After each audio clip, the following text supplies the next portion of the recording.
Hoy, en esta tercera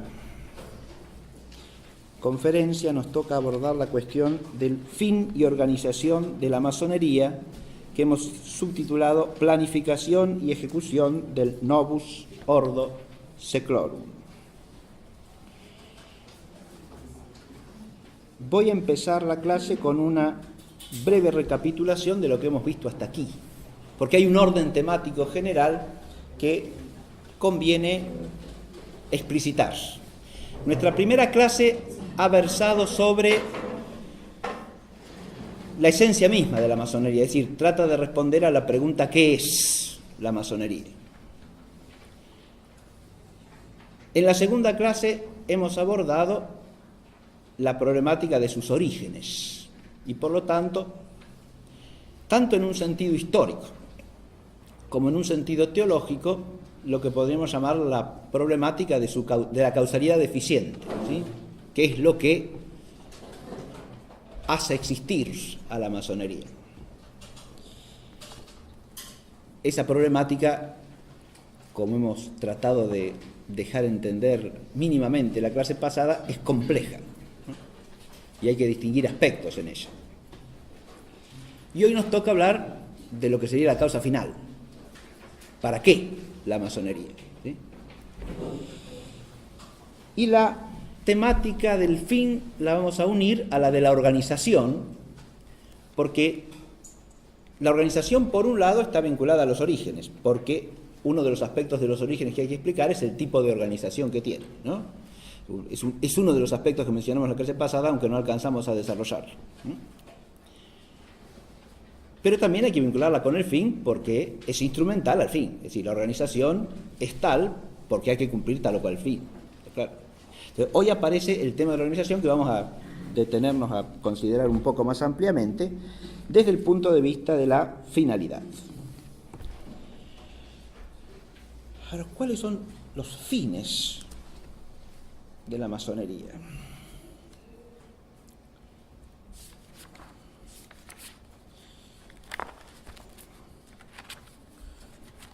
Yo voy a empezar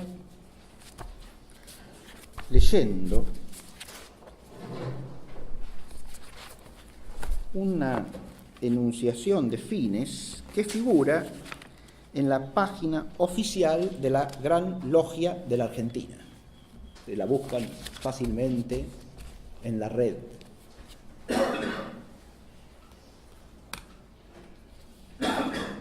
Y no bien abren la página, se van a encontrar con esto que yo voy a leer ahora.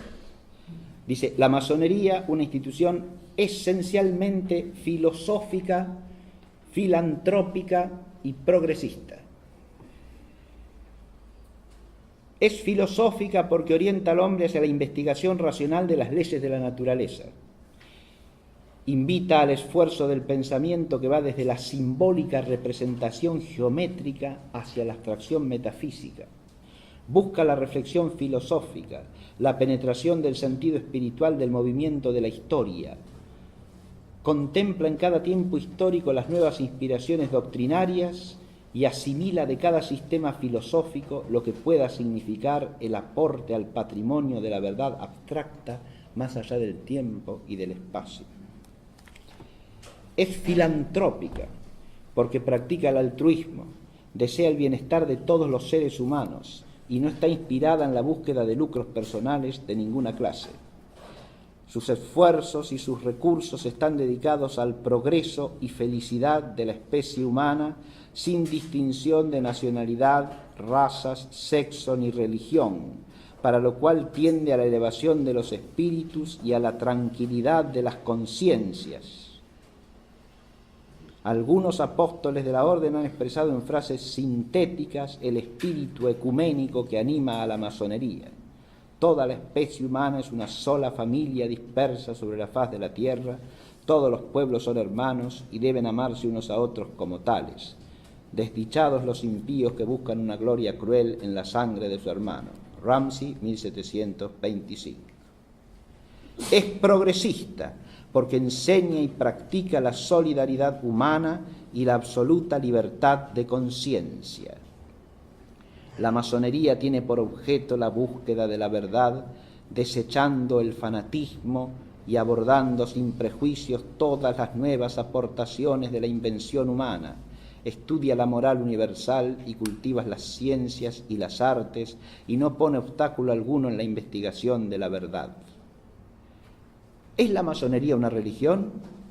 La masonería no está afiliada ni puede afiliarse a ninguna religión determinada. Elevándose sobre toda clase de discusiones, ofrece a los amantes de la verdad el terreno más apropiado para la inteligencia mutua y la unión fraternal. No reconoce en la investigación científica ninguna autoridad superior a la razón humana y rechaza, por tanto, las verdades reveladas que aceptan las religiones positivas.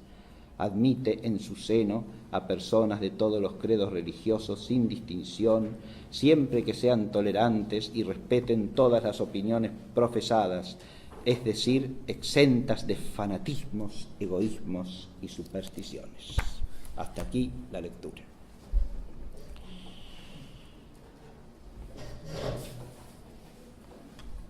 Si ustedes han oído esto con atención, ¿no? En este enunciado, en este conjunto de enunciados, uno podría formarse la idea de que la masonería existe básicamente para promover la investigación de la verdad, ¿no? Casi una institución académica. Es filosófica, dice, es filantrópica y es progresista. Por un lado, parece buscar la investigación de la verdad, por el otro dice que procura la felicidad de todos los hombres, el bienestar de toda la humanidad, la fraternidad universal entre los pueblos. Muy bien.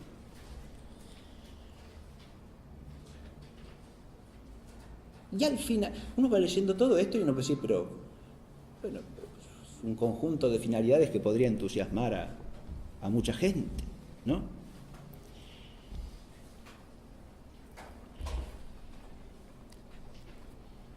Pero hacia el final aparece algo que de alguna manera empieza a darnos una orientación para entender el sentido básico de todas estas aserciones precedentes.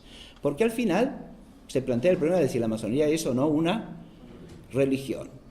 Y ahí, según la feliz expresión de un alumno mío el otro día en una clase, cuando estábamos leyendo un texto, refiriéndose a lo que el autor decía, que parecía al principio estar muy bien, pero aparece en un momento una expresión que dice, bueno, ahí saltó la chaveta. Sí, y bueno, sí, acá lo mismo pasa, ¿verdad? Porque uno viene leyendo y uno podría esas expresiones entenderlas en diversos sentidos, porque son expresiones ambiguas, muchas de ellas, y ahora voy a hacer notar eso, pero hacia el final aparece algo que hemos dicho desde la primera clase como constitutivo, esencial de la masonería, ¿verdad? Y es el naturalismo que rechaza toda realidad sobrenatural. Aquí más expresamente en la esfera religiosa rechaza toda revelación, dice con claridad, ¿no? Rechaza toda revelación. Rechaza las verdades reveladas que aceptan las religiones positivas. Con solo eso ya todas las expresiones anteriores empiezan a adquirir un sentido particular, ¿sí? Cuando se habla de filosofía, la filosofía tendrá que ser una filosofía entendida en sentido naturalista y absolutamente opuesta a cualquier apertura de la inteligencia humana hacia lo sobrenatural o hacia lo que trasciende a la propia razón. La superioridad de la razón la dice también expresamente, ¿no? La superioridad absoluta de la razón humana, dice, no reconoce en la investigación científica, y esa investigación científica sería la única fuente de verdad, ¿no? Porque si no hay revelación, ninguna autoridad superior a la razón humana y rechaza, por tanto, las verdades reveladas. Clarísimo. Es un enunciado claro de naturalismo y de racionalismo, sin el cual no se pueden entender adecuadamente todas las afirmaciones anteriores. Es decir, se hablará de una filosofía en sentido racionalista y naturalista, o sea, la ideología del iluminismo, se hablará de una filantropía, también en sentido naturalista, donde se trata simplemente de un amor hacia el hombre en un sentido puramente natural y humano, y según qué, y según lo que dice después, según el progreso. Y hay una frase muy interesante acá que habla de: contempla en cada tiempo histórico las nuevas inspiraciones doctrinarias y asimila de cada movimiento, de cada sistema filosófico, lo que pueda significar el aporte al patrimonio de la verdad abstracta más allá del tiempo y del espacio. E inmediatamente antes hablaba de una penetración espiritual del movimiento de la historia, ¿no? Uniendo esta expresión con el progresismo que aparece después, esa fraternidad filantrópica hay que entenderla en un sentido progresista, porque excluye, desde luego, y esa es la concepción masónica siempre vigente, a todo aquel ser humano que sea rémora del progreso, ¿verdad? Ese es el enemigo del hombre, es el enemigo de la humanidad, porque es el enemigo del progreso. He empezado deliberadamente por aquí porque uno puede, tratándose de la masonería, empezar diciendo que hay que distinguir los fines alegados, estos que acabo de leer, por ejemplo, de los fines reales. ¿Y por qué hay que distinguir eso? Por la estructura propia de la masonería como sociedad que tiene fines no públicos. Esto es lo que los documentos del magisterio de la Iglesia llaman el secreto masónico, ¿no? Desde el siglo XVIII hasta el presente. No es una sociedad que declare abiertamente sus fines reales. Alega ciertos fines, hay fines alegados. Por ahí empecé, ¿está claro? Ahora, los fines alegados son absolutamente ajenos a los fines reales. En los fines alegados uno nunca va a encontrar los fines precisos, ¿no? O enunciados de una manera taxativa, ni mucho menos los fines particulares que sirven al fin general. Pero sin embargo, bueno, toda realidad de alguna manera, por más que quiera ocultarse, se manifiesta a sí misma, ¿no? Es una ley ontológica esa, de la que nada puede escapar. Y entre los fines alegados y los fines reales existe una profunda vinculación. Y he empezado leyendo esto para que se advierta que si uno lee los fines alegados, si no está demasiado prevenido o si no tiene una formación que le permita discernir adecuadamente lo que está diciendo, puede que se engañe, hasta fácilmente. Pero no es que no diga nada de lo que está vinculado a los fines reales, porque lo dice.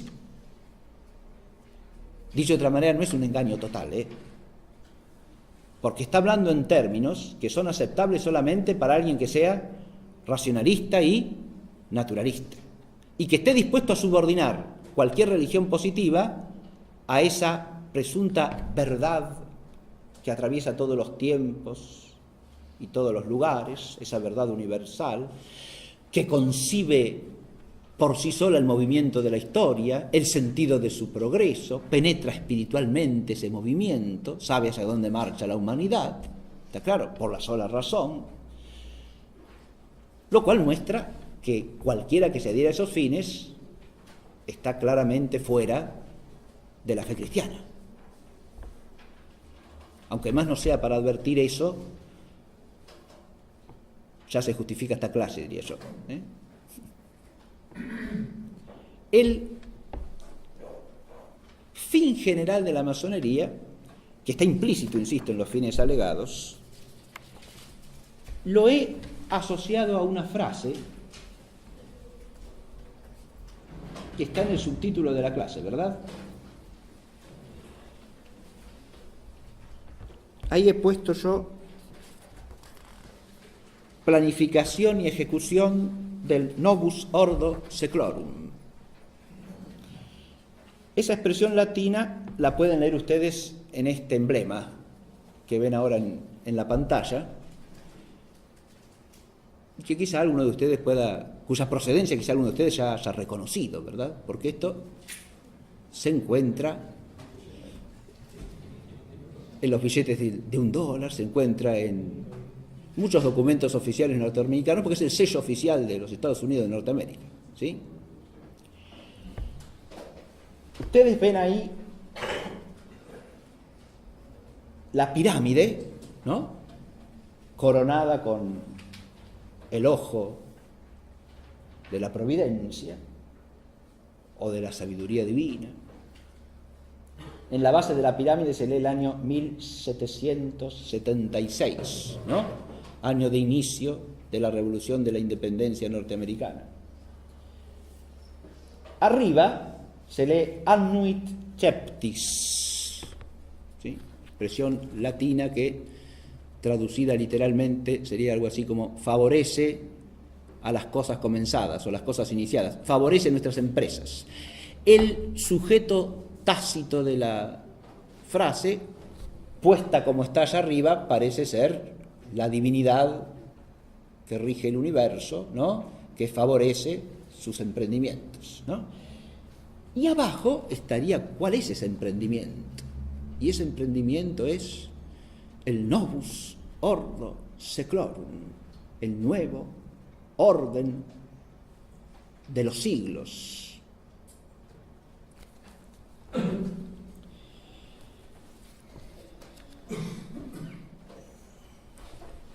La pirámide, recordemos, es un símbolo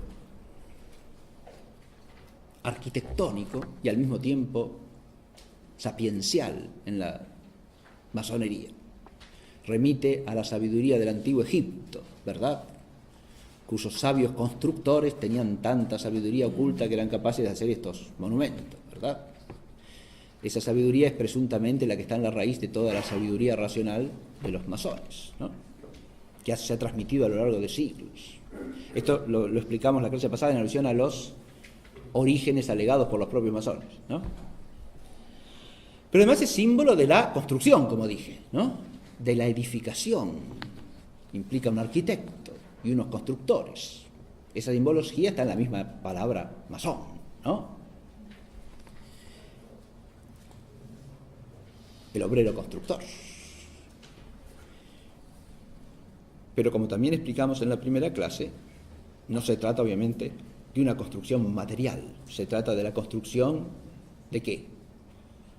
Del orden nuevo, del orden del universo, del orden de la vida humana, que es nuevo, que supera todo lo anterior, que rompe con el régimen antiguo y establece la novedad definitiva, que es al mismo tiempo la realidad que salva al hombre. Todas estas cosas que he dicho están conectadas con el complejo ideológico originante de la masonería, como lo dijimos en la clase anterior, ¿no?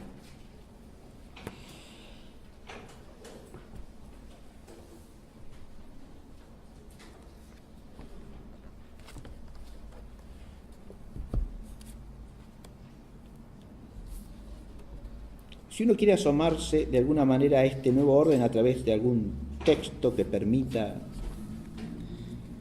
entenderlo desde la propia masonería, puede leer,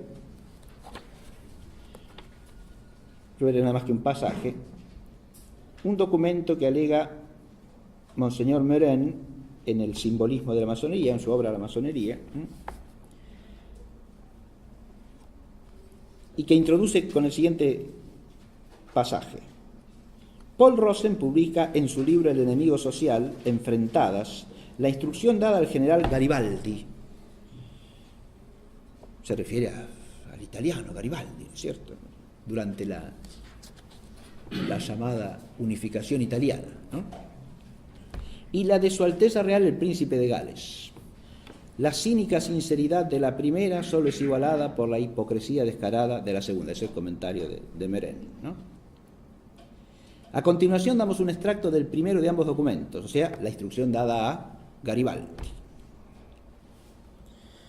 que constituye una de las luces más deslumbradoras jamás salidas de las tinieblas masónicas. La masonería, acá ya viene el texto de la instrucción, por no ser más que la revolución en acción, nada más que una conspiración permanente contra el despotismo político y religioso, contra ese fanatismo del que hablaban los fines alegados, ¿no? Ese fanatismo es inaceptable. Pero es inaceptable no significa solamente que no recibimos en la logia a los fanáticos. Ahí está la duplicidad del fin. Significa que planificamos y ejecutamos las acciones para que ese fanatismo desaparezca de la faz de la tierra.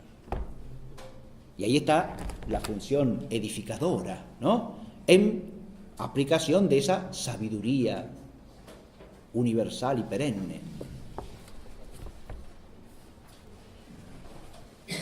Una conspiración permanente contra el despotismo político y religioso. No se ha disfrazado por sí misma con esos emblemas ridículos con que los príncipes y sacerdotes evidencian en sociedad los papeles que han usurpado y robado. Pero príncipes y sacerdotes no podían vencer una institución que les es hostil y a la que tanto temen. Y han tenido en diversas ocasiones la perfidia de pasarse al campo enemigo, de hacerse masones e introducir así en la masonería esos usos, esas fórmulas, esos títulos, esas leyendas absurdas que debían falsear el espíritu de la institución, falseando sus tendencias, pareciendo que favorecían a los principios religiosos y aristocráticos en lugar de los democráticos y liberales. Acá el documento deja asomar ya un aparente conflicto, ¿verdad?, entre una masonería apegada a simbolismos exteriores, a rituales con cierto empaque, ¿no?, y al mismo tiempo favorecedora de la aristocracia. Uno podría pensar fácilmente en la Logia Unida de Inglaterra, ¿verdad?, y en su asociación con la monarquía británica, y una masonería de corte más radical, diríamos, en lo político, ¿no?, revolucionaria, democratista, liberal, enemiga de toda pompa y de todo símbolo exterior, dice acá, ¿verdad?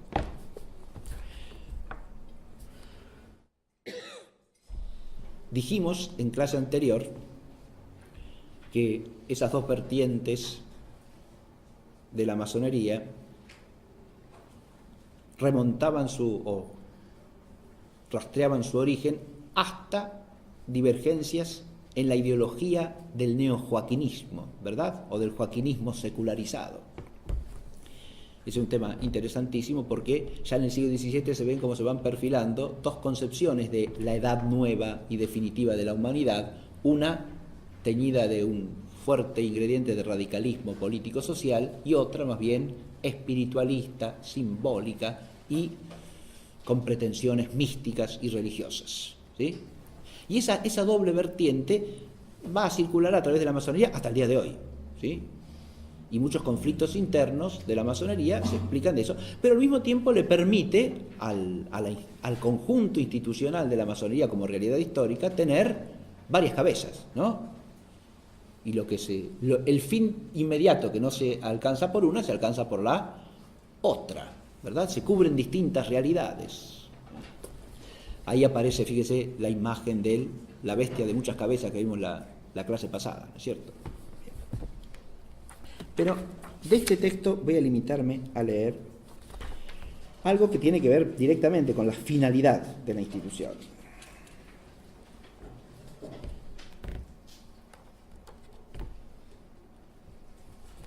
Toda vez que somos los constructores del nuevo templo de la dicha de la humanidad.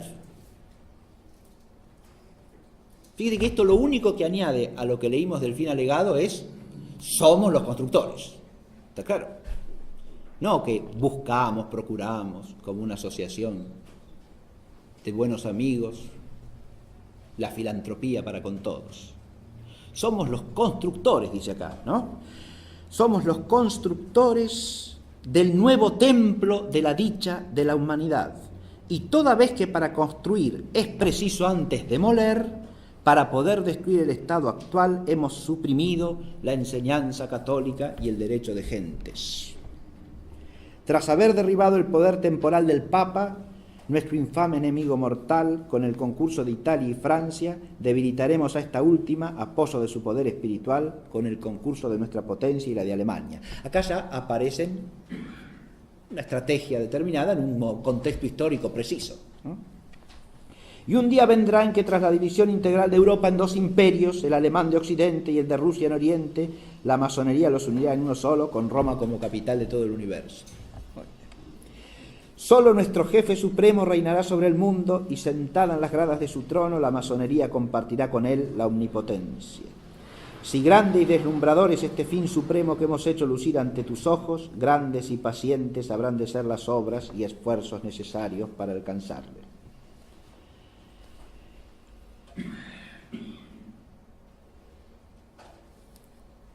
Y una sola cosa más leo. Debes comprender e interpretar cómo sigue nuestra santa divisa: libertad, igualdad, fraternidad. Libertad, el arma todopoderosa con que hemos transformado el mundo, quiere decir independencia, sin límites ni restricciones, sustraída a toda especie de autoridad. Independencia de espíritu sin que éste sea molestado por ninguna revelación ni limitado por dogma alguno. Independencia de la personalidad que ha roto todos los grilletes que la mantenían cautiva, tanto físicos como morales, grilletes de la tierra y grilletes del cielo, para realizar la independencia de la humanidad para su emancipación completa y absoluta. Con la libertad como palanca y las pasiones humanas como punto de apoyo, derrocaremos para siempre a los reyes y a los sacerdotes, enemigos implacables del género humano, más funestos para la humanidad que los tigres para los otros animales. Igualdad, el nivel omnipotente con el que hemos reformado el mundo, quiere decir igualización de las propiedades, pues los derechos del hombre sobre la tierra común, como ciudadano de un solo y único mundo, como hijo de una sola y misma madre, son más sagrados que todos los contratos y todas las costumbres, por cuya razón hay que romper tales contratos y abolir las costumbres existentes. Igualación de las fortunas por el equilibrio proporcional de los salarios, mediante la abolición completa y radical del derecho de herencia, mediante la expropiación de todas las compañías financieras y por la apropiación para la solidaridad nacional de cada pueblo de los bancos, canales, transportes, seguros y minas. Igualación de los individuos mediante la solidaridad, mediante el disfrute igualitario de la producción común, con la igualdad como palanca y los apetitos humanos como punto de apoyo, haremos desaparecer para siempre la aristocracia del dinero, verdugo implacable, explotador insaciable del género humano. Fraternidad, la promesa todopoderosa con la que hemos establecido nuestro poder, quiere decir fraternidad en la masonería para constituir un Estado en el Estado, con medios y funcionamientos independientes del Estado y desconocidos por éste. Fraternidad en la masonería para constituir un Estado por encima del Estado, con una unidad, un cosmopolitismo, una universalidad que la hagan superior y directriz del Estado. Fraternidad en la masonería para constituir un Estado contra el Estado, mientras existan los ejércitos permanentes, instrumentos de opresión, principios de parasitismo, obstáculos de toda fraternización. Con la fraternidad como palanca y los odios humanos como punto de apoyo, haremos desaparecer para siempre el parasitismo y la represión armada, azotes insaciables, verdugos feroces del género humano. He aquí, hermano, el término de tu instrucción como jefe de la masonería. Pronuncia, entre tanto, con nosotros tu juramento supremo. Hasta aquí la lectura de la instrucción dada a Garibaldi. Fraternidad, igualdad, libertad. Fíjese que el texto hace una interpretación, ¿no? Explicita el sentido en que ha de entenderse esa consigna que llama sagrada, ¿no? Libertad como independencia absoluta de los hombres respecto de toda autoridad, ya sea divina, ya sea humana también.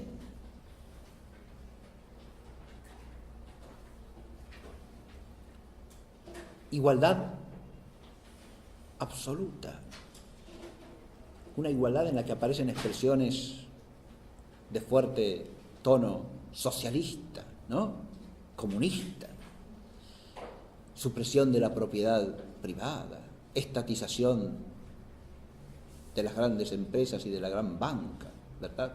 O sea, concentración pocas manos y en el poder de pocos de todos los medios, y principalmente de esos pocos constituidos en Estado. Pero no, el Estado, ¿qué Estado? Y el revolucionario siempre se entiende porque cuando se habla de fraternidad, la fraternidad, ¿cómo se entiende?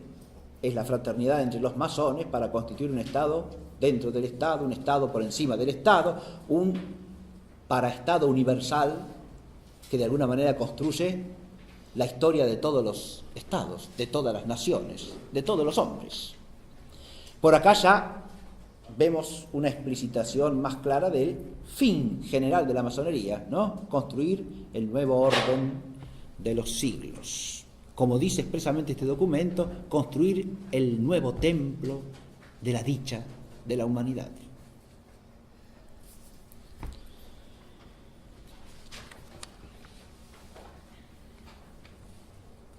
Esta finalidad general tiene un aspecto negativo y un aspecto constructivo, lo cual quedó claramente dicho en el propio texto, ¿no es cierto? Para edificar primero hay que demoler, ¿está claro?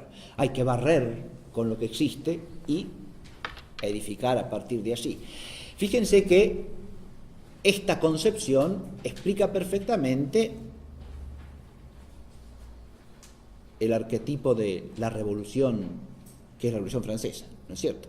Hay que demoler el antiguo orden, barrerlo de la faz de la tierra. El antiguo régimen debe desaparecer en todo, ¿está claro? Y hay que edificar el nuevo templo de la dicha de la humanidad. Todo es nuevo. Y este es el concepto básico de revolución. Fíjense que la finalidad de la masonería entendida en este sentido tiene una asociación profunda con el concepto de revolución. Por eso yo he puesto luego que la revolución es una categoría cardinal aquí, que nos permite entender la finalidad en un sentido preciso y además con correlato histórico. Está claro, no dicha en abstracto, sino plasmada en la realidad. Empieza un orden nuevo. Primera, esta es la revolución norteamericana, precedida, como dijimos también en la primera clase, por la revolución llamada gloriosa de Inglaterra de 1688, ¿no? Fíjense, ahí, si uno compara las tres revoluciones, la inglesa del 1688, la norteamericana, la francesa, tiene matices diferenciales. Desde el aparente conservadurismo de la primera, aparente, solo aparente, mascarada feroz, ¿sí? Pero sigue habiendo rey, no hay rey. Hay alguien que se llama rey pero que no es rey, ¿sí? Y así todo. Parece, pero a través de eso que parece que continúa, lo mismo pasa con el anglicanismo respecto del catolicismo si uno lo compara con los calvinistas o los luteranos. A través de eso que parece, la realidad profunda es el nuevo orden, ¿sí? La revolución. El extremo opuesto sería el tipo de revolución no enmascarada, sino franca, ¿no? Pero fíjese que, como son revoluciones, no vacilan en llamarse tales, ¿no? Además, la inglesa hasta se autocalifica de gloriosa, ¿no? Fíjese que el término gloria es un término de sentido y peso primariamente religioso, ¿no? Y la gloria en el contexto de cristiandad es siempre la gloria de Dios, ¿verdad? La gloria tiene un sentido preciso teológicamente hablando. Llamar a una revolución gloriosa es envolverla en un manto de divinidad, ¿verdad? Como hace este emblema, ¿o no? Dios favorece nuestras empresas. Lo que hacemos lo quiere Dios.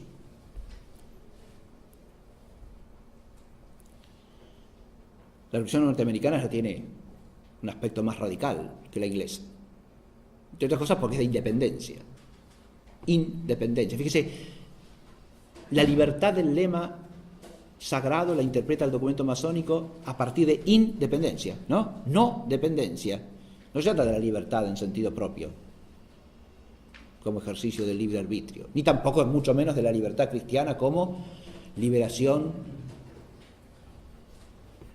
del pecado, del demonio, de la muerte. No. Se trata de independencia. El hombre no quiere depender de donde se sigue claramente desde una perspectiva teológica la analogía y la vinculación real con el gesto satánico de no servir, evidentemente, ¿no? Nunca depender de nada ni de nadie. Lo cual, dicho sea de paso, anula toda auténtica filantropía o amor del hombre, porque si el hombre no quiere depender, el hombre está odiando radicalmente su propia naturaleza, que por ser finita es dependiente. Esto hay que reflexionar. Estoy diciendo que si el hombre quiere ser absolutamente independiente, no quiere ser hombre. ¿Se advierte? Hay un tenaz odio hacia la naturaleza humana que también refleja el origen satánico, ¿no? De la envidia satánica contra la naturaleza humana, elevada por Dios sobrenaturalmente a ser la naturaleza del Rey de Reyes y Señor de Señores, ¿no? Porque el Verbo se hizo carne, no ángel. Este es otro tema teológico que también apunté en la clase primera, ¿verdad?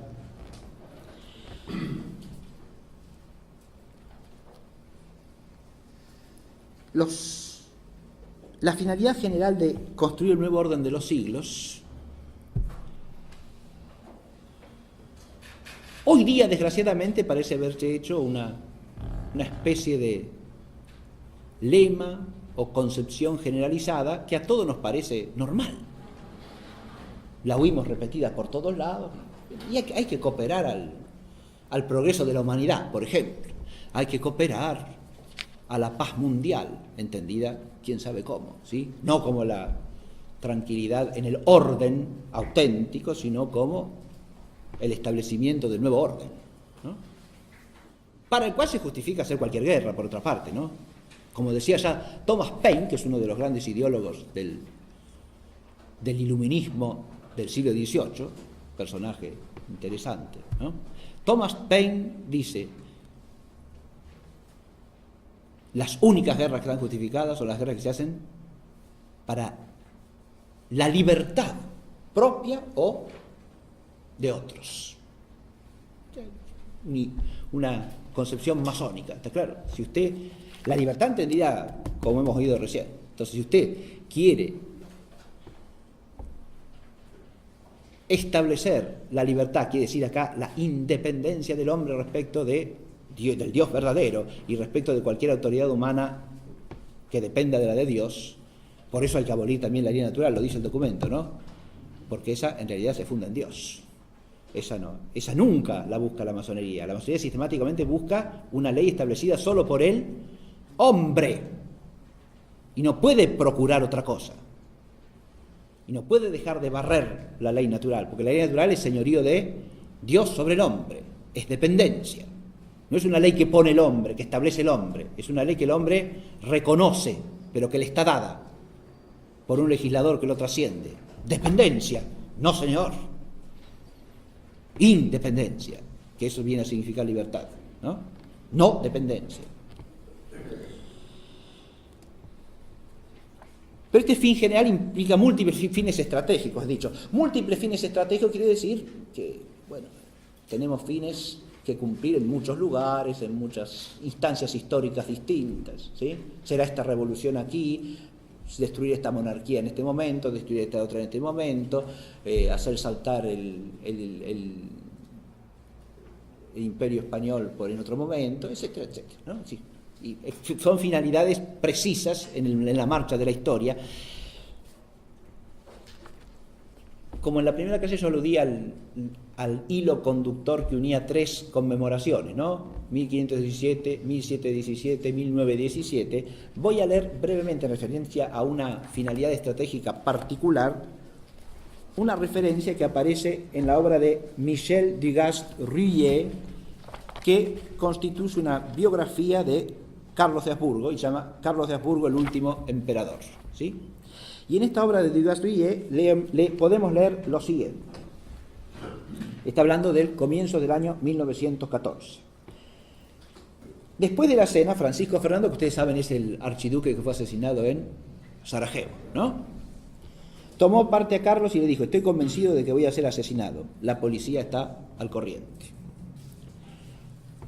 Más adelante el mismo texto dice, en su libro sobre Carlos, Herbert Vivian, historiador inglés, cuenta que a lo largo del año 1913 Francisco Fernando había asegurado al conde Czernin que se sabía objeto del odio implacable de los masones que le habían condenado a muerte.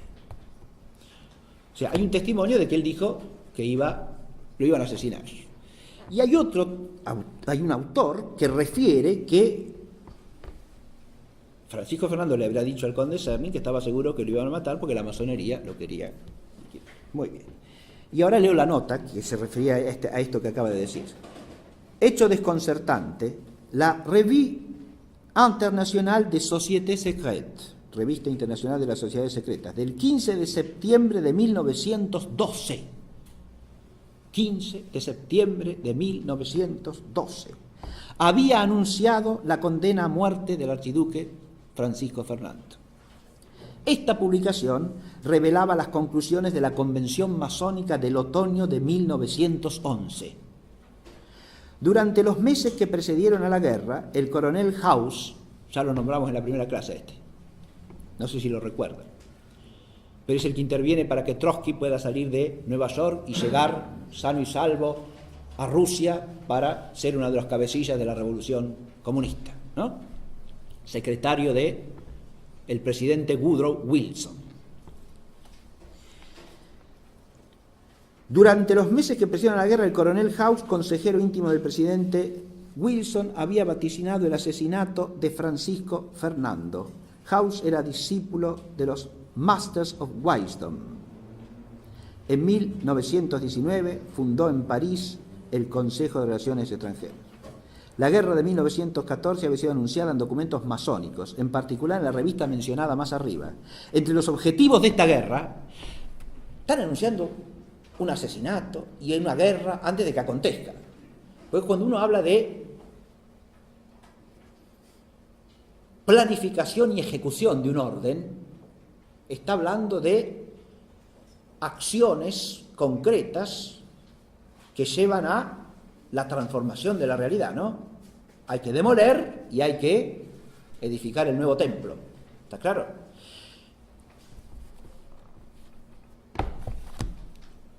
Eso no se contradice con el fin alegado de la paz mundial, ¿eh?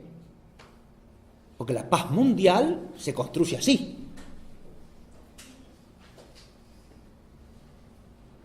Hay que eliminar todo lo que impide la paz mundial.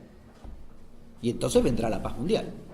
Si para eso hace falta una guerra donde mueran millones de personas, y bueno, hay que demoler para edificar, ¿no?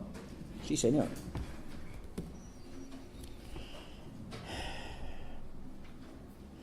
La guerra de 1914 había sido anunciada en documentos masónicos, en particular en la revista mencionada más arriba.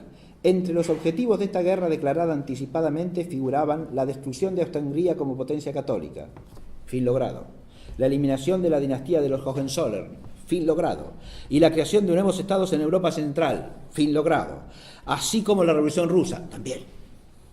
Podemos relacionar con estos hechos la sorprendente frase pronunciada el 15 de abril de 1960, en la Academia de Ciencias Morales y Políticas de París por el conde de Coudenhove-Kalergi.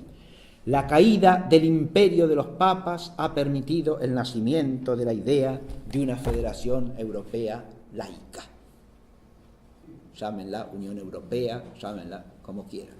Bien, esto es.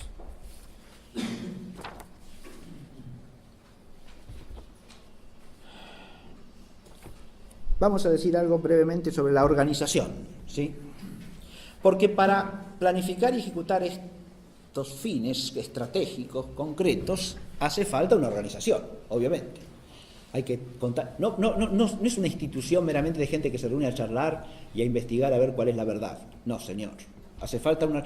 Eso no explicaría de ninguna manera lo que es la organización concreta de la masonería como institución fuertemente jerarquizada y con una disciplina rigurosa y mantenida a su vez en secreto. Si fuese una academia para contemplar la sabiduría de los siglos, nada de eso hace falta, ¿no? De ninguna manera. Ahora, para cumplir fines estratégicos de este tipo sí que hace falta. Hace falta una organización rigurosa de tipo jerárquico, cuyos modelos pueden ser una jerarquía militar, una jerarquía burocrática, la jerarquía de la Iglesia, por supuesto, está claro. Pero, ¿llevada a qué? A un orden jerárquico de una institución que no admite más soberanía que la del solo hombre. ¿Está claro? Y cuyo principio fundamental es ese. Y cuya finalidad es hacer imperar ese principio sobre toda la tierra. No hay más soberanía que la de la humanidad sobre sí misma. Porque, adviértase, aun cuando se declare que hay un Dios que apoya, ese Dios es el Dios del deísmo, como dijimos. No es el Dios de la revelación. Es un Dios que obra solamente por medio de sus instrumentos, que son los hombres. Y no obra de otra manera, porque no hay operación sobrenatural. Y por lo tanto obra solamente a través de la naturaleza racional del hombre para edificar la sociedad humana. ¿Está claro esto? No obsta eso en que los ritos de algunas logias o asociaciones de logias se ponga la Biblia en un atril, que también eso existe, ¿sí? Pero ¿eso es símbolo de qué? Eso es símbolo simplemente de qué? De el reconocimiento del gran arquitecto del universo y de que su palabra es idéntica ¿a qué? A la ideología racional de la masonería. Al hablar de los orígenes, yo les hice alusión la clase pasada a uno de los orígenes que menciona Lefranc, ¿no? Que creo que lo leí, y es que el origen de la masonería está en el paraíso, ¿no? La primera tenida masónica es entre Adán y Eva, antes del pecado. ¿Por qué? Y porque antes del pecado tenían la razón íntegra y perfecta, la que hemos recuperado ahora gracias a hacer desaparecer las tinieblas de la superstición, ¿no? Y de la credulidad respecto de las religiones reveladas. Entonces ahí empieza la masonería, ¿se dan cuenta? Cuando se toma la Biblia se la toma en un sentido gnóstico, de manera tal que se la interpreta desde el racionalismo. Y ojo, la Biblia si se trata de una logia que funcione en un país cristiano, pero si funciona en un país no cristiano, en lugar de la Biblia puede haber otro libro ahí, ¿sí? Que representa lo mismo. La sujeción y subordinación de la revelación a la gnosis racional, ¿no? Hay, para la construcción del nuevo orden, insisto, una organización jerárquica y unos modos de obrar que implican no solo la jerarquía, como hemos dicho, sino también cierto secreto. Pero el secreto se maneja siempre con límites y con matices. Porque cuando conviene dar a conocer algo, se lo da a conocer, ¿sí? Por los medios que correspondan, que pueden ser tímidamente públicos o ampliamente públicos. Fíjense que acá hay un aspecto interesantísimo que une la estrategia con el fin, y es el siguiente, y hacia todo esto que está expuesto acá en el esquema, y es la vinculación entre lo que podríamos llamar fines prácticos y el fin de difundir la ideología. Adviértese que la revolución no está completa con solo lograr una finalidad práctico-social. Usted puede derribar el antiguo régimen, pero si la gente sigue pensando igual, el triunfo de la revolución es aparente, ¿está claro? Si usted lo mata al rey de Francia, pero la gente sigue queriendo la monarquía, ¿no? Y respetando el principio de la autoridad monárquica, si usted mata miles de sacerdotes y de cristianos fieles a la verdadera iglesia porque no son juramentados y porque no quieren asistir al culto juramentado, como pasó en la revolución, pero la gente sigue siendo católica, ¿y qué logró? Logró nada más que el fin en apariencia, es decir, el fin institucional, ¿sí? Abolió la monarquía, suprimió las órdenes religiosas en Francia, debilitó a la iglesia enormemente, ciertamente, la dejó fuera de la ley a la iglesia verdadera, pretendiendo sustituirla por una iglesia juramentada, ¿no? Condenada por breve pontificio. De manera que usted ha logrado a medias la cosa. Lo primero que tiene que lograr y lo más profundo que tiene que lograr es la transformación de la mentalidad. Y por eso parte fundamental de la estrategia es siempre la estrategia ideológica, ¿no? Adviértase que una presentación de fines como la que leí de entrada no funciona si las palabras que usa no son palabras que están ideológicamente preparadas para que cumplan su impacto. ¿Se entiende? Hay un manejo del lenguaje que es fundamental, que es anterior a cualquier revolución operativa, digamos, político, social o económica, y posterior también. Porque la revolución, una vez instalada como poder, ¿qué tiene que lograr? Eso, la transformación de las mentalidades. ¿Está claro? Por eso, ¿de qué trata de apropiarse inmediatamente? Primero de las familias, o de los niños y jóvenes separándolos de la familia, ¿no? Para poder educarlos en la ideología de la revolución. Y después de la escuela, claro, también. Sí, lógico. Hay que adueñarse, hoy día también, digamos, de los medios masivos de comunicación, lógicamente, y también ya desde el siglo XVIII, la prensa masónica es un elemento fundamental. No las revistas como esta que circulan, que cita Dugas-Rouillet, que circulan solamente entre masones, ¿eh? ¿Está claro? Ya eso usted lo puede conseguir 100 años después, digamos, ¿sí? No en el momento en que se publica. Está claro esto que digo, ¿no? Pero sí diarios que son diarios de circulación masiva y que usted en principio no es el diario de la masonería, no, pero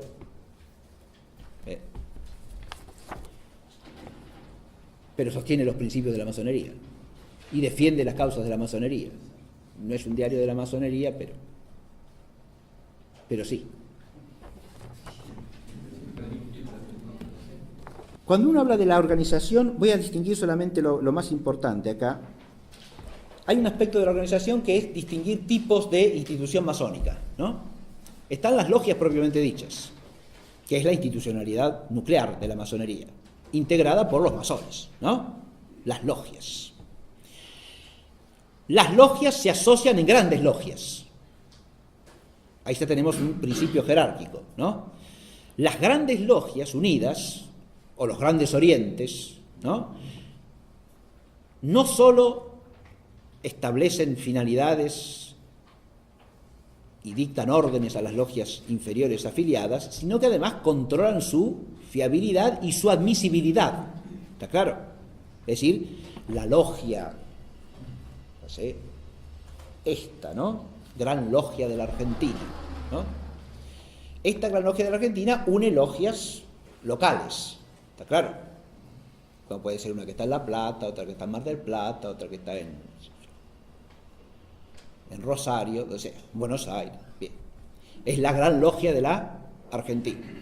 Pero esta, para funcionar como tal y con ese nombre, está afiliada a una logia internacional, ¿no? Que en este caso es la Gran Logia Unida de Inglaterra, que es la que conmemora este año los 300 años, ¿no? De la fundación. Ahí tenemos una organización jerárquica. ¿Hay una sola gran logia? No. Hay más de una. Reaparecen las múltiples cabezas, ¿ven? Con matices diferenciales entre sí, con divergencias también en algunos puntos estratégicos. No en la ideología de fondo, ¿sí? No en lo que es nuclear, a todas. Se diferencian también por los ritos, esas grandes logias, lo que suele llamarse los ritos. Ahí entraríamos en un mundo complicado. La graduación de la jerarquía interna a cada logia depende del rito, ¿sí? De lo que se llama el rito. Lo mismo que los ceremoniales y los que se usan durante las reuniones y que guían la celebración de las reuniones, que son a veces muy estrictos, muy rigurosos, indican hasta quién tiene que sentarse a la derecha de quién, a la izquierda, enfrente, es decir, hay todo un ceremonial que forma parte del rito, ¿no? Cuando uno entra en ese mundo, entra en una cosa que es más curiosa que auténticamente instructiva, ¿no? Y como la vana curiosidad es un pecado, hay que tratar de evitarla, ¿no? Pero sí uno quiere tener cierta información de eso. Sí, porque son cosas que a lo mejor resulta interesante saber, nada más que por curiosidad, ¿sí? ¿Cómo es el rito este? De los que se llaman ritos, hay dos que son los fundamentales, ¿no? El llamado rito escocés, que, según lo que yo he leído, aparentemente no tiene su origen en Escocia, sino más bien en Francia, ¿sí? Y que desde Francia se propaga a distintos lugares, incluida Escocia, donde aparentemente no entra sino recién a mediados del siglo XIX, el llamado rito escocés, ¿sí? Y tiene también su proyección en los Estados Unidos, ¿no? Con variantes propias. Según algunas, acá los historiadores masones mismos discuten dónde se originó tal rito, con tantos grados. Los famosos 33 grados son del rito escocés, pero no son de entrada del rito escocés, ¿eh? Aparecen recién a finales del siglo XVIII, comienzos del XIX. Y ahí hay una discusión si aparecieron ya en Francia o aparecieron recién en la logia, en una de las logias norteamericanas del rito escocés, ¿no? Porque el primer documento que se tiene de los 33 grados es ahí, ¿eh? Pero ¿qué le hace a uno saber dónde aparecen rigurosamente los 33 grados? Bien. Ese es el rito escocés. Insisto, hay disputas en cuanto al número de grados. Después, hay que distinguir de la organización. Fíjense, si uno habla de 33 grados, es una jerarquía tan articulada que es obvio que no puede funcionar como jerarquía operativa, ¿no? ¿Cómo se dice para organizar un esquema jerárquico en 33 niveles de... Tiene más bien un valor simbólico de progreso pero los 33 grados siempre se articulan en 3 o 4 divisiones que serían la jerarquía realmente operante, ¿está claro? Por eso hay ritos en los que no hay más que 3 o 4 o 5 grados, ¿se entiende? No 33. Pero en el 33 hay también 4 o 5 o 3 reales, a más de todos esos simbólicos 33 grados, que reciben interpretaciones a su vez esotéricas distintas según las ramas de la masonería. Hay, además del rito escocés, el rito llamado de York, ¿sí? Ahora, el rito de York, que también tiene variantes, porque hay un rito de York británico, hay un rito de York norteamericano, hay un rito de York hispanoamericano, y aparentemente la Logia Suprema de Inglaterra no sigue ningún rito. O sea, tiene un rito que nadie conoce, para decirlo de otra manera, o su ritual es un ritual aparte, que no es propiamente un esquema ritual al modo de los otros.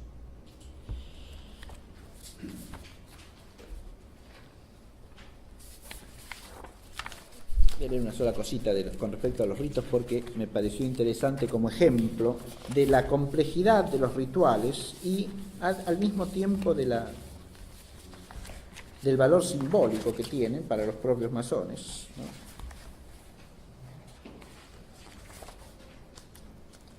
Información sobre los ritos se encuentra ustedes abundantemente en las páginas oficiales, con respecto a ciertos aspectos del rito, por ejemplo. Les voy a leer una sola cosita que tiene que ver con eso, como una muestra de lo que es este mundo de los rituales masónicos. Esto pertenece también a una página oficial que es de la masonería del Perú. ¿Sí? Y dice así: la masonería liderada por la Gran Logia Unida de Inglaterra no tiene un rito oficial, y menos referencias a este tópico en su constitución. Lo que se conoce y practica son rituales como emulación, estabilidad, West End, Logic, entre tantos otros. O sea, hay distintos rituales que se practican, ¿no? No hay nada constitucional, quiere decir. No es que no hay ritual, sino que los rituales no están establecidos en la Constitución. En los Estados Unidos y otros países existe el rito de York, que define la masonería capitular, que comprende una serie de grados al cual pueden acceder los maestros masones. En consecuencia, separemos el craft, masonería azul o simbólica, del chapter, capítulos, y convengamos que en los Estados Unidos el rito de York es masonería capitular. Y sigue así, suficiente. Insisto que esto es más bien curioso que otra cosa, ¿no?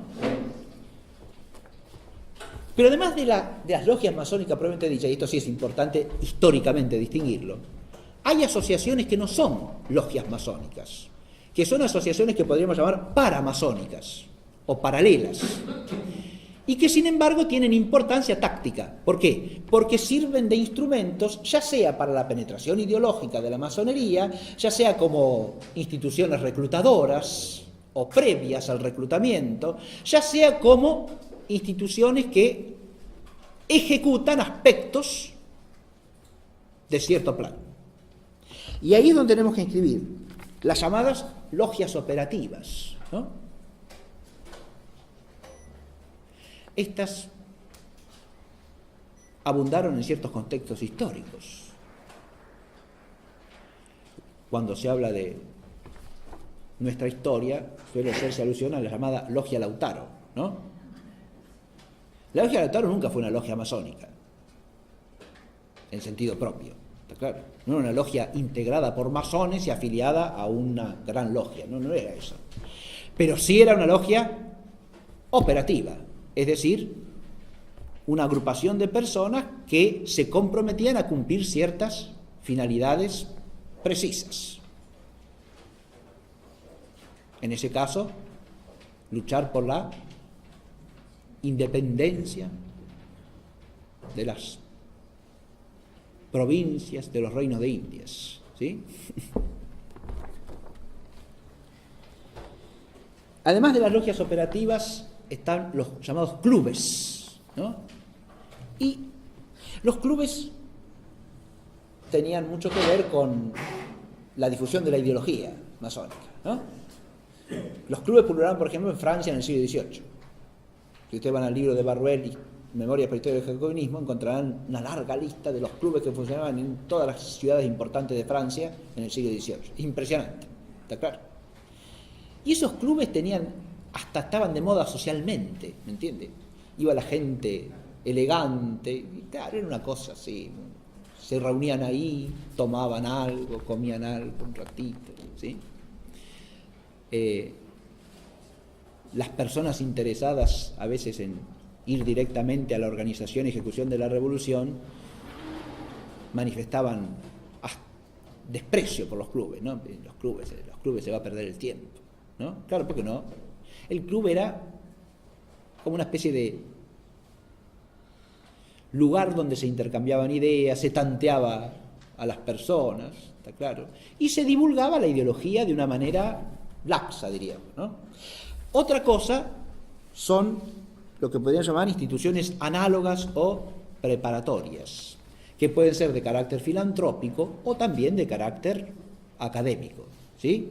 Son instituciones vinculadas a la ideología de la masonería, por lo menos. Algunas pueden estar vinculadas no solo a la ideología, sino también tener un vínculo institucional, ¿sí? Más allá del ideológico, pero de alguna manera son auspiciadas por la masonería.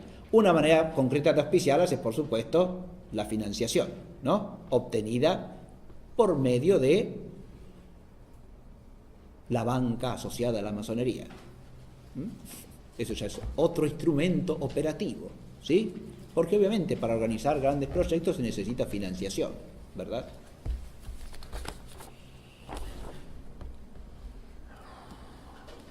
Muy bien. Lo único que quería destacar yo en el aspecto organizativo bajo la perspectiva del fin es cómo toda esta organización de las logias, de las paralogias, de las asociaciones afines, sean filantrópicas o sean académicas, o sean de otro tipo, social, por ejemplo, nacionales o internacionales también, ¿no? Claro, fíjense que hay asociaciones internacionales que están profundamente ligadas a la ideología masónica. Naciones Unidas para abajo, se puede pensar en múltiples cosas, ¿no? Bien. Lo único que voy a añadir para terminar la clase es que termino la frase anterior, discúlpenme.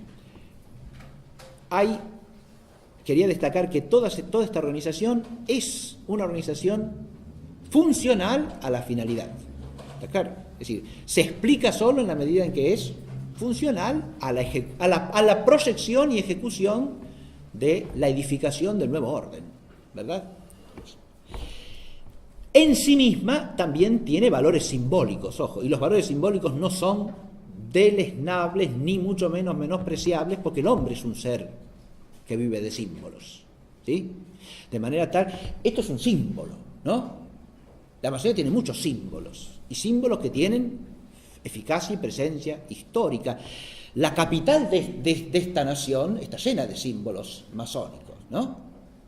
Está edificada como una suerte de templo masónico, ¿sí? Pero esos símbolos aparecen también en ciudades que no fueron fundadas con ese fin. Esta fue fundada para eso. Me refiero a Washington, ¿no es cierto? Pero la ciudad de Buenos Aires también tiene símbolos masónicos. Ciudad de la Santísima Trinidad, que no de Buenos Aires. Buenos Aires es el puerto, ¿sí? Pero tiene símbolos masónicos. No fue fundada para eso, ciertamente, ¿no? Ahí había que demoler primero. ¿Y se hizo eso o no? ¿Y cómo se ha demolido? ¿Qué encuentra usted de la Buenos Aires original hoy día? Visible. Y bien poco, ¿no? Hay que demoler para, lo dice el documento a Garibaldi, ¿no? Hay que demoler para poder construir, ¿no? Yo siempre menciono eso porque, claro, si hay alguna edificación simbólica de Buenos Aires, uno piensa que y el obelisco de la 9 de julio, ¿no? Y es un símbolo masónico, ¿o no? ¿Qué hace ese obelisco ahí? Pero además, ¿dónde está edificado? ¿Dónde había una parroquia? La parroquia de San Nicolás de Bari. La Plata también. En La Plata también tenemos un obelisquito. Sí. Sí, Hecho por dos masones. ¿Qué cosa? Bueno, ahí ya vamos a... ¿Usted se refiere a quién? ¿Al arquitecto? Los arquitectos. Claro. Mire, eso me sirve para por lo menos hacer una reflexión. Una cosa es que, está bien lo que usted dice, yo no ahí habría que estudiar bien si son masones o no, pero la catedral como tal no es un monumento masónico, ¿sí? De ninguna manera. Ahora, ni simboliza la masonería, ¿no? Lardo Rocha era masón. ¿Él? Lardo Rocha era masón. Bueno, está bien. Sí, ahí ya... Mire, yo no quiero entrar en cuestiones de singulares en ese caso, porque ahí habría que discutir en qué sentido lo fue, qué tipo de afiliación tuvo. Está bien, no interesa, pero fíjese que el estar sepultado debajo de la catedral, en la cripta de la catedral, ¿no? Implicaría, por lo menos para las normas canónicas vigentes en esa época, que por lo menos al momento de morir no lo era, ¿sí?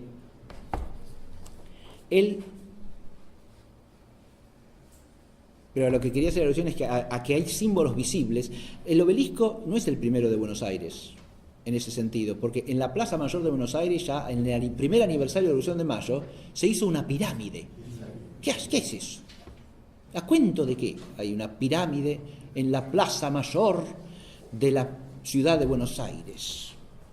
Sigue siendo también el emblema de la Plaza Mayor, ¿no? La pirámide de Mayo. Aunque esta es la tercera, no es la original, ¿eh? La que hoy día se ve no es la que hicieron en 1811, ¿no? Esa la taparon con otra en los años 60 del siglo XIX, ¿no? Y ahora es el tercer monumento visible. Bien, pero ¿y qué es ahí una pirámide? ¿A cuento de qué? Eso también es un símbolo de que... Fíjense que esa ciudad había sido victoriosa contra los invasores ingleses, ¿no? Y poco tiempo después viene a tener una pirámide ahí, instalada como una especie de sorda venganza, diríamos, y victoria del derrotado, ¿no? Porque a partir de ahí empieza otra historia, un nuevo orden, ¿sí? En algunas cosas, por lo menos. Es otro símbolo, fíjense. Nuestra nación tiene como canción patria un símbolo desconcertante, porque es una canción formalmente atea, no nombra a Dios nunca. ¿Y el escudo nacional? Y que exalta, el escudo es lo mismo. El exalta, fíjense que son símbolos que van a ser... El escudo, por ejemplo, tiene que ver con la Asamblea del año 13. La Asamblea del año 13 está fuertemente orientada, ¿no?, por gente de la logia Lautaro, que a su vez, como dije, es básicamente una logia operativa, no una logia masónica, pero sí una logia operativa. Ya con eso entramos en nuestra historia, pero quise hacer esta alusión porque si no, parece que estamos hablando de algo que a nosotros no nos compete en absoluto, y vaya si nos compete, y cuánto, ¿no? Porque la operatividad de la masonería ya formalmente, a través de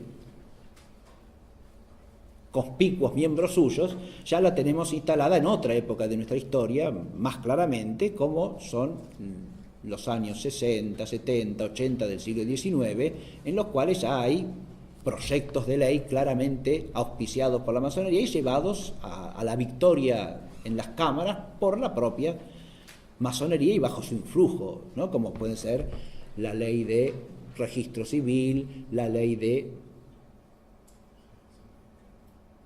cementerios civiles, la ley de educación pública, común, gratuita y obligatoria, excluyente de la formación religiosa, que pasa a ser optativa y en contraturno, y dictada solo por los ministros autorizados de cada culto. La escuela sin religión, como la llama Nicolás Avellaneda en un opúsculo que vale la pena leer, porque es una denuncia de esa operación, ¿no? La escuela sin religión, que es, dice Avellaneda, la ley de vergüenza nacional, ¿no? Bien. Ahí ya tenemos una actividad de la masonería que es clarísima, ¿no? Con representantes indudablemente masones. Bien. Pero esa proyección sobre nuestra historia la he hecho nada más que para determinar con la contemplación teológica de la finalidad. Y a este respecto yo quería decir solo una cosa fundamental. Es claro que el nuevo orden de los siglos, Novus Ordo Seclorum, yo lo he escrito en la clase como está escrito ahí, ¿sí? No en un latín pulcro, donde debiera decir seculorum, ¿no? Sino como está escrito ahí, bien, seclorum. Este nuevo orden de los siglos es un fin anticristiano, ¿no? Y lo que quería aclarar es que desde el punto de vista teológico tenemos que reflexionar en que, más que en su ser anticristiano, que es obvio, en su pretensión de ser el auténtico cristianismo, porque eso es lo más potencialmente dañino, ¿está claro? Porque siendo anticristiano uno lo toma como lo que está enfrente, ¿sí? Ahora, si eso que es anticristiano se pretende el auténtico cristianismo, la plenitud del cristianismo, ahí aparece la serpiente joaquinista, ¿sí? Es la edad definitiva del cristianismo, es el cristianismo superior, el nuevo, el moderno, ¿está claro? Ahí es donde la cosa se pone más tenebrosa, porque tenemos al demonio vestido de ángel de luz, ¿está claro?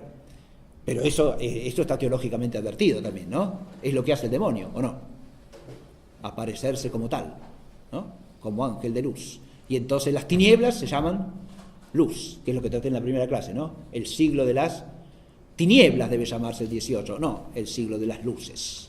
Porque esas luces son luces fatuas, luces aparentes, que encubren la más densa y profunda tiniebla. Y hay otra cosa con la que termino, y es, uno puede decir, detrás de toda la masonería hay una finalidad trascendente, que es ir contra la Iglesia y contra Cristo. Ahora, ese es un fin satánico, claramente, sin duda. Pero lo que teológicamente uno debe preguntarse es si realmente eso tiene razón de fin. ¿Y en qué respecto se puede entender como un fin? Es fin subjetivamente para el demonio. ¿Está claro? Que no puede querer sino esa oposición. Pero el querer esa oposición es propiamente un fin. Dice el Salmo primero que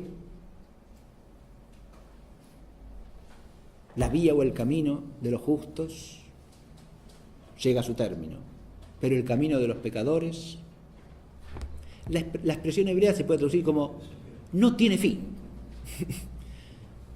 no alcanza el fin, o sea, es frustra, diría el filósofo escolástico, no puede llegar al fin, porque su fin es imposible. ¿Está claro esto? Y en realidad, acá el fin es imposible. Eso lo sabemos por la fe. No quiere decir que no pueda lograr cierto éxito parcial sobre la tierra, pero como veíamos en las imágenes el otro día, bueno, ahí tenían una imagen, perdón, de la ahora las voy a mostrar, ¿no? Pero voy a la imagen inicial de nuestro, como veíamos el otro día. Puede darse en un momento la adoración de la bestia, ¿no? Pero la bestia al final está llamada a ser derrotada, ya ha sido derrotada, ¿sí? Esto es algo de lo que no hay que perder vista jamás desde un punto de vista teológico, ¿no? Primero, para afianzarse en la fe y en la esperanza, ¿no? Y contemplar esto con ojos cristianos, no con ojos de desesperación temporal meramente humana. Se advierte esto, porque si no las miramos sin fe. Y es lo que este curso trata de evitar, ¿no? Y lo que trata de promover es precisamente una visión desde la fe de esto. Hay un optimismo de la fe, podríamos decir, optimismo no en un sentido humano, de nuevo. No es optimismo porque yo tengo humanamente tal o cual perspectiva. Hay sí la certeza de la soberanía de Dios, primero que nada, porque lo satánico y todo emprendimiento contrario a la voluntad de Dios en el plano humano, sea el rechazo del Mesías por parte del pueblo del Antiguo Testamento, sea el rechazo del Mesías por esta segunda gran apostasía que es el iluminismo, que ya es rechazo por parte de cristianos. ¿Está claro? Es un rechazo del misterio y de la luz de Cristo por cristianos dentro de la cristiandad. Y en ese sentido es peor todavía, porque la corrupción de lo mejor es la peor. Y el Nuevo Testamento es la plenitud del Antiguo. Todo eso es parte del misterio de la historia en que caminamos. ¿Está claro? Pero por encima de todas esas voluntades enemigas o adversas está la victoria de Cristo crucificado y resucitado. Y eso es algo que no tenemos que olvidar, que el resucitado es también el crucificado y que por la cruz se llega a la luz y no sin ella. Y a veces nos resulta más cómodo pensar en otras vías, ¿no? No las que el Señor nos ha revelado. Vías que a veces se parecen mucho a las del enemigo, ¿no? Y es lo que no hay que hacer, copiar sus estrategias, porque sus estrategias tienen raíz donde la tienen y pertenecen a quien pertenecen. No se puede oponer al engaño masónico un engaño contrapuesto que sería cristiano, porque no puede serlo cristiano, no puede ser cristiano si se engaña. En eso el magisterio de la Iglesia ha sido clarísimo. Fíjese, una de las razones principales por las cuales un católico no puede ser masón, además de la incompatibilidad de la ideología masónica con la fe cristiana, es el orden moral, ¿no? Porque ese secretismo y esa disciplina masónica son incompatibles con la moral natural, dicen los documentos del magisterio, desde el siglo XVIII hasta el siglo XX. ¿Está claro? Son incompatibles con la honestidad que tiene que tener el cristiano, como cristiano y como ser humano. Entonces no se opone a una estrategia simétrica. No. Eso no puede ser, ¿no? Y la perspectiva teológica nos ayuda a entender claramente eso. Lo que puede uno plantearse, bueno, entonces, ¿qué es lo que se opone? ¿No? Y se opone, primero que nada, a la fe. Porque ante el que dice que rechaza toda revelación, lo que hay que oponer es la fe en la revelación verdadera, ¿no? Primero que nada. Y después una vida según la fe. Y después, si la vida según la fe nos permite dar testimonio según el oficio y la obligación de cada quien, habrá que hacerlo en cada ámbito para que la luz resplandezca, la luz del Señor que nos ha sido dada sin merecimiento alguno, ¿verdad? Y que tenemos la obligación de hacer brillar, obligación de bautizado, ¿no? Bien. Ahí ya hay responsabilidades distintas según lo que le caiga a cada quien, ¿verdad? En la vida privada y en la vida pública. Con esta reflexión termino la clase de hoy y les vuelvo a recordar que la próxima será no el sábado 13, sino el sábado 20. Muchas gracias.